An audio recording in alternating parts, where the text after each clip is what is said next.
Tak mi sa páči, Lukáš, my sme sa dnes dozvedeli takú informáciu, že aj keď teda prebehne voľba nového dekana, podľa mojich informácií zajtra, tak rektor, ak by to bol pán Vavro, tak ho nebude akceptovať.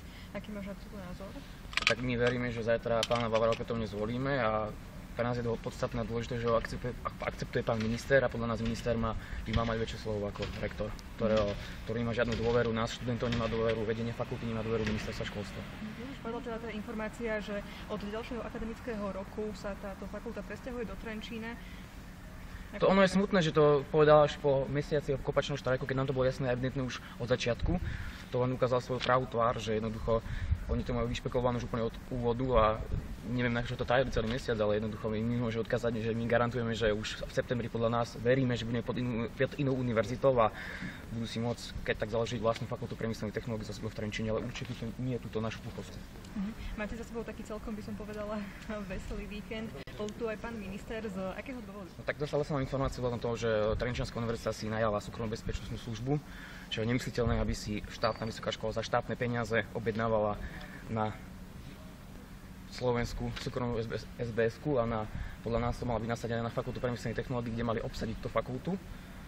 Dokonca v článku 4 v bode 5 sa hovorí, že môže použiť aj zbraň, takže to je jednoducho už totálny extrém v tejto dobe v Európskej únii, aby rektor štátnej univerzity na svojich študentov objednával súkromnú bezpečnostnú službu. To je fakt neskutočné.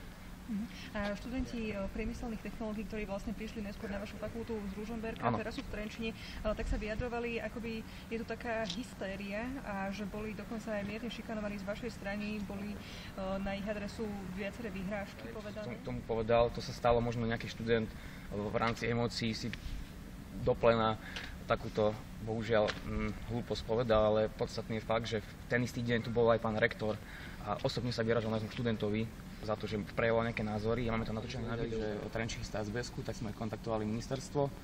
Pán minister urgentne sa zachoval a jednoducho prišiel k nám vo neskorých večerných hodinách, kde sme všetko diskutovali a preberali. Hľadali sme východiska z tejto fatálnej situácie a boli sme to asi 2-3 hodiny a konštruktívne sme diskutovali a veríme tomu, že sme sa opäť o niečo posunuli ďalej.